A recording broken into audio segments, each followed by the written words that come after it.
ये जय श्री राम का नारा बंगाल के एक गरीब की आवाज है। क्या आपने मां माटी मानुष का वादा किया था?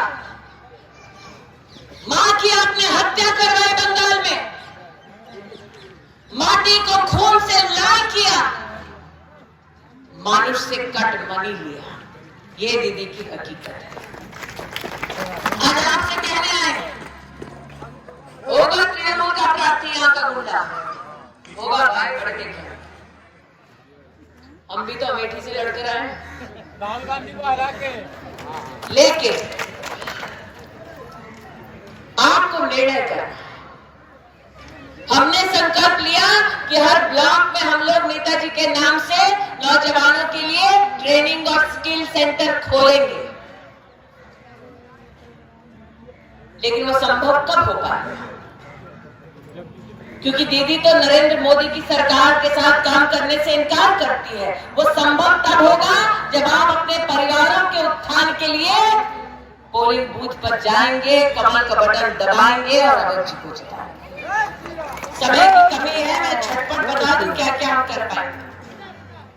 और आज यहाँ आकर आप सबको संबोधित इसलिए कर रही हूँ क्योंकि आप भी समझदार हैं, जानते हैं कि बीजेपी सरकार बना रही है बंगाल में। दीदी ने पहले फेज में चिट्ठियां लिख लिख के पूरे हिंदुस्तान के राजनीतिक दलों से कहा, हमारे बचा हमें चुनाव निर्वाचन हेरे जाच्छी बोलेছিলেন তো। दीदी বলছে আমার বাঁচাও, আমরা বলছি বাংলা বাঁচাও, दीदी हटाओ बीजेपी। जय श्री राम सुनते ही उनको तकलीफ होती है।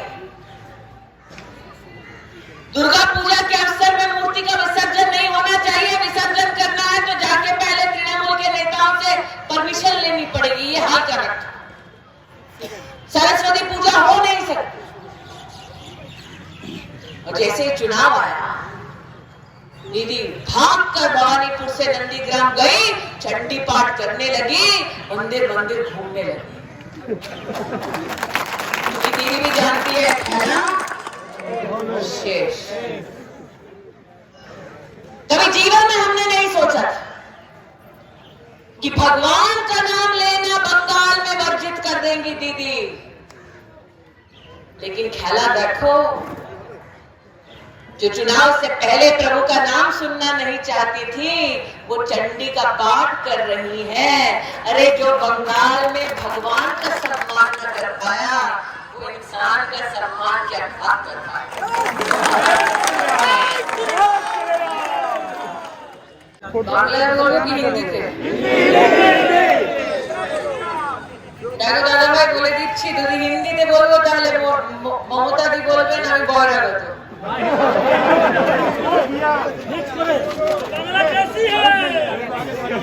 আজ জিজ্ঞেস করছি বাংলা বলবো হিন্দিতে? आप बैठिए ना भैया।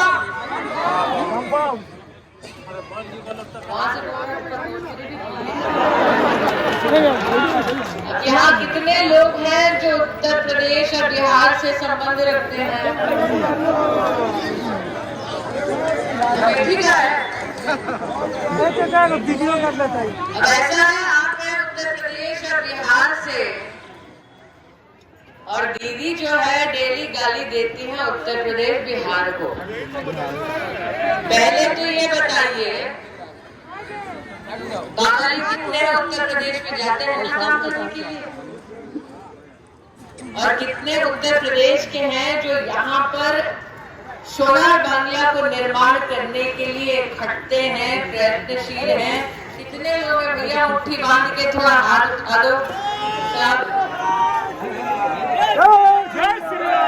जय श्री राम। और राम की महिमा देखो, राम अवध के, अवध राम के। जय श्री राम। सोना मैंने এই নির্বাচন ক্ষেত্রে কে বলছে কি আমি তো মিনিস্টার বলছে তো कि भाई मैं मंत्री हूँ, बीजेपी का तो एक साधारण प्रार्थी है, बोल रहा है ना। भैया सरकारें नहीं रहेगी तो मंत्री कहाँ का बचेगा। और आज मैं ये बात इसलिए कहने आई हूँ क्योंकि पूरे बंगाल के निर्वाचन में जिस भी गांव, जिस भी विधानसभा क्षेत्र में मुझे जाने का सौभाग्य प्राप्त हुआ, वहां पर एक गरीब के मुंह से एक ही आवाज उठी कि 30 साल बंगाल को प्रताड़ित किया वामपंथ ने, 10 साल ममता जी ने हमारा खून बहाया, अब बारी आई है असल परिवर्तन की, और वो परिवर्तन लाएगा एक ही व्यक्ति, नरेंद्र दामोदर दास मोदी, एक ही पार्टी, भारतीय जनता पार्टी। अब ममता दीदी को इतना बैर है बनारस के सांसद से कि अपना बैर निकालने के लिए वो बीजेपी के कार्यकर्ताओं को मौत के घाट उतार देती है। आज आपसे कहना चाहती हूं कि पूरे बंगाल में 130 भारतीय जनता पार्टी के कार्यकर्ताओं को मौत के घाट उतारा जिन तृणमूल के गुंडों ने, वो कान खोलकर सुन ले, 2 मई के बाद आके की गुंडा के हमरा जेले भर्ती करो।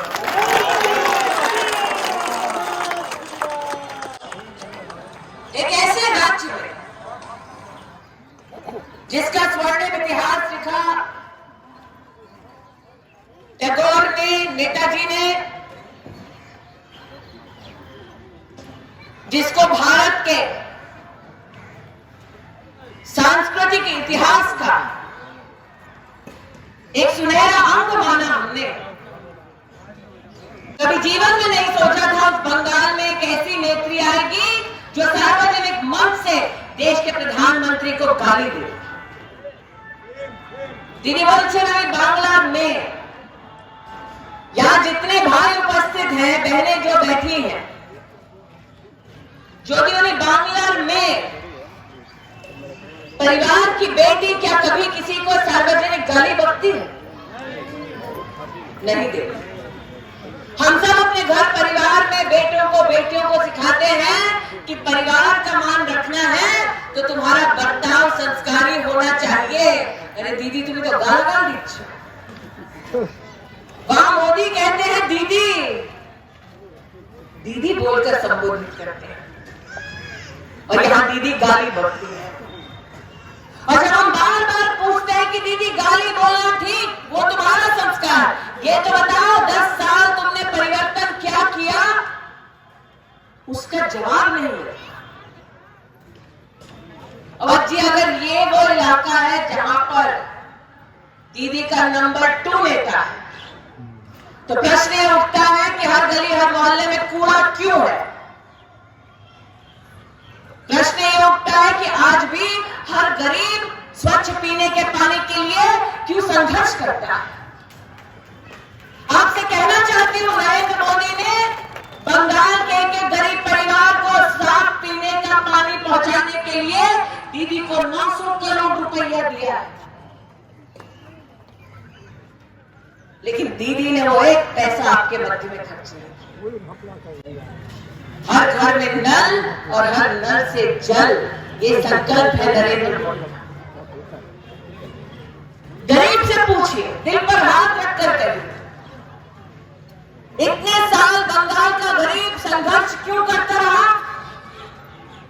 क्योंकि ना वामपंथ ने यहां पर कोई फैक्ट्री ढंग से चलने दी, न दीदी के गुंडों ने कोई फैक्ट्री चलने दी। हर बार किसी फैक्ट्री के बाहर कटमनी लेने के लिए खड़े हो जाते।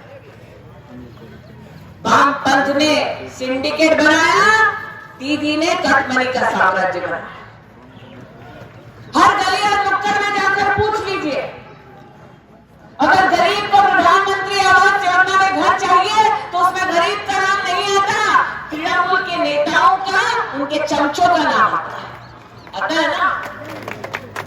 और गरीब अगर कोई सुविधा मांगे तो उससे पहले पैसा मांगा जाता। अरे जेब में पैसा होता तो गरीब कहां होता भाई? परिस्थिति क्या कर रखी है बंगाल की?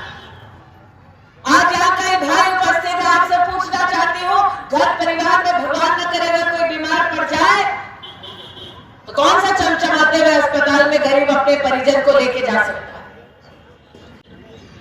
नरेंद्र मोदी ने कहा आयुष्मान भारत योजना के तहत मैं प्रत्येक गरीब परिवार को 5 लाख रुपए की मुफ्त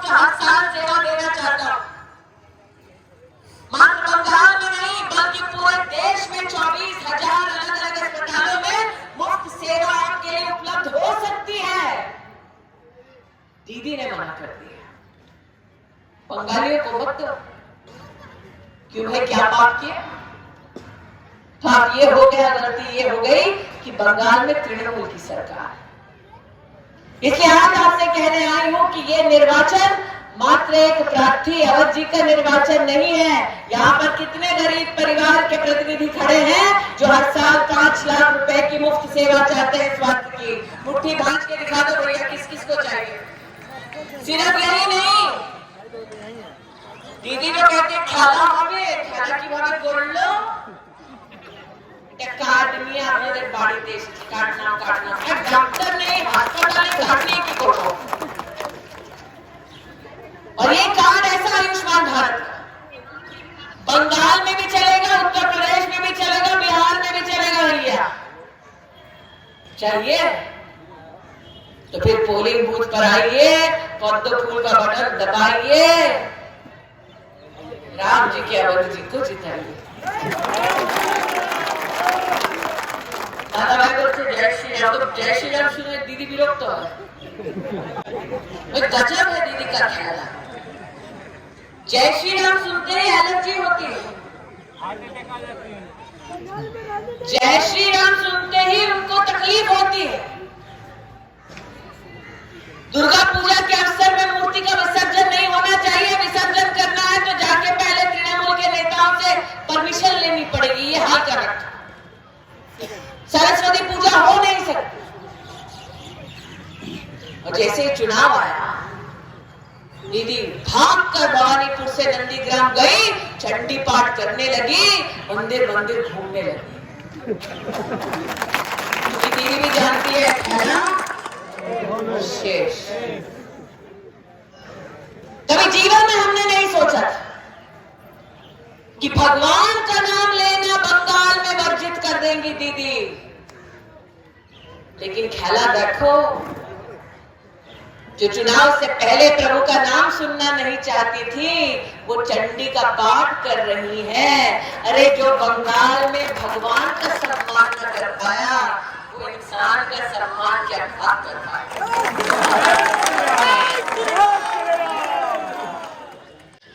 दीदी कान खोलकर सुन ले, ये जय श्री राम का नारा बंगाल के एक गरीब की आवाज है। क्या आपने मां माटी मानुष का वादा किया था? मां की आपने हत्या करवाई बंगाल में, माटी को खून से लाल किया, मानुष से कट मनी लिया। ये दीदी की हकीकत है। आज आपसे कहने आए, होगा तृणमूल का प्रार्थी, यहाँ का गुंडा होगा भाई खड़े देखे। हम भी तो अमेठी से लड़ते रहे, राहुल गांधी को हरा के।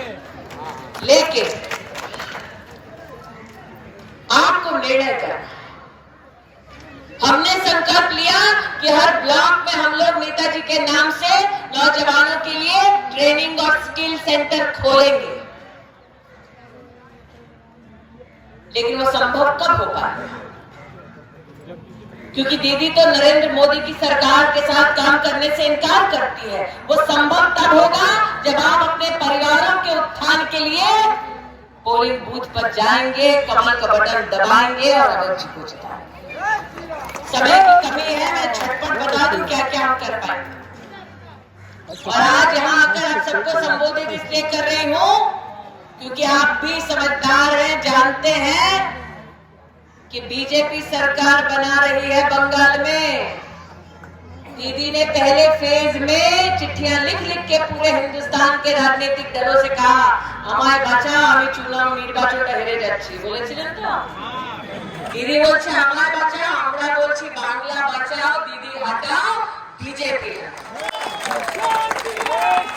जल्दी इससे पहले कि समय खत्म हो। जितनी बहनें बैठी हैं, हाथ जोड़ के निवेदन है, घर घर जाकर ये संदेश दे दीजिए।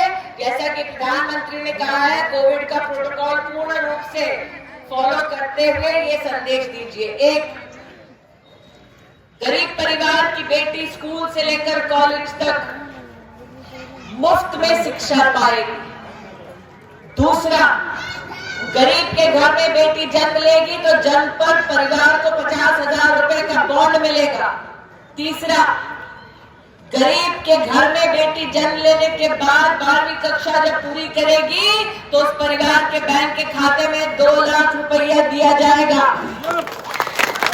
कितने ऐसे गरीब परिवार हैं जो जिन घर में बेटी है तो उसकी शिक्षा, उसकी शादी के लिए संघर्ष करते हैं। हमने ये संकल्प किया है कि गरीब की बेटी जिसका उम्र 18 साल की हो जाएगी उस परिवार को बेटी के ब्याह के लिए 1 लाख रुपया बैंक के खाते में दिया जाएगा। साथ ही गरीब परिवार की शिक्षित बेटियों के लिए सरकारी नौकरी में 33% आरक्षण नौकरी में गरीब की बेटी को मिलेगा।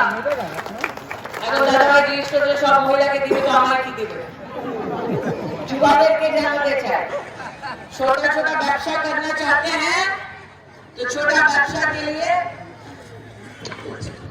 और जी तेरे झूठ मिलकर बता दो दीदी, बता दो। गरीब को व्यवसाय करने के लिए नरेंद्र मोदी ने संकल्प लिया है 10 लाख रुपए तक का, कुछ भी गिरवी नहीं रखना, बिना कुछ गिरवी रखे 10 लाख रुपए तक का लोन मिलेगा। किस किस को अपना व्यवसाय करना है भैया? करना है, नौकरी नहीं करके व्यवसाय करना है। उसके लिए क्या करना पड़ेगा? दीदी हटाओ, मोदी लाओ, बीजेपी का बटन दबाओ। हमने झूठ नहीं बोला जाता तो बता दो, अगर आप समाज में किसी भी गरीब परिवार में किसी विधवा बहन को जानते हैं, वृद्ध विधवा महिला को जानते हैं, तो उन तक हमारा संदेश दे दें कि प्रत्येक विधवा माँ बंगाल में प्रत्येक महीने 3,000 रुपये का पेंशन भारतीय जनता पार्टी की सरकार से पाएगी। झूठ के लिए अवध जी व्याकुल हो रहे हैं तो बता दो, सिर्फ और सिर्फ झूठ के लिए इस इलाके के लिए नरेंद्र मोदी की सरकार 1500 करोड़ रुपए के फंड से झूठ का उन्नयन करेगी। 4 साल हो गए टेक्सटाइल मंत्रालय में बार बार बंगाल की सरकार से हम कह चुके हैं कि आप जूट के किसानों को सर्टिफाइड सीड दीजिए ताकि जूट की नई फैक्ट्रियां यहां लग सके। उन्होंने कभी भी जूट की सर्टिफाइड सीड देने के लिए कोई कसर नहीं करी। नरेंद्र मोदी की सरकार ने प्रत्येक जिले में जूट कमिश्नर ऑफिस के माध्यम से सर्टिफाइड सीड देने की शुरुआत की और वो सीड के बाद जो जूट की उपज होगी उसके माध्यम से इस पूरे इलाके में जूट के मिलों का उन्नयन होगा। हर साल नरेंद्र मोदी 5,000 करोड़ रुपया से जूट को ऑर्डर देते हैं। नरेंद्र मोदी की सरकार ने अपने ऑर्डर में लिखा कि जब तक जूट के कर्मियों का पैसा बकाया नहीं दिया जाएगा तब तक किसी भी मिल मालिक को जूट का ऑर्डर नहीं मिलेगा। लेकिन भाई और बहन, इसके लिए चाहिए कि आप पोलिंग बूथ पर जाइए, कमल का बटन दबाइए, अवध जी को जाइए। समय समाप्त हो रहा है इसलिए क्षमा प्रार्थी हूँ। अवध जी, शायद समय प्रभु यही संकेत दे रहा है कि जीतने के बाद जूट मिल के उन्नयन के लिए आप मुझे आमंत्रित करके मेरा सौभाग्य बढ़ाएं। आप सबके संरक्षण में मैं अवध जी को छोड़कर जा रही हूँ ताकि आपके सेवक बन के आगामी 5 साल तक आपकी सेवा करें। जैसा कि मैंने कहा, तृणमूल के प्रार्थी कह रहे हैं कि আমি তো মিনিস্টার, যখন সরকার থাকবে না তো মিনিস্টার কি হবে? কেন কি এইবার নির্বাচনে বিজেপি আসছে, তৃণমূল বিজেপি আসছে, তৃণমূল বিজেপি আসছে আর तृणमूल शेखिया जी को हम लोग संबोधित करेंगे, साथ में सारे घंटे देंगे और एक तो फूल का हार भी हम लोग उनको देंगे ताकि हम लोग को पहले मौका नहीं मिला उनको संबोधित करने के लिए।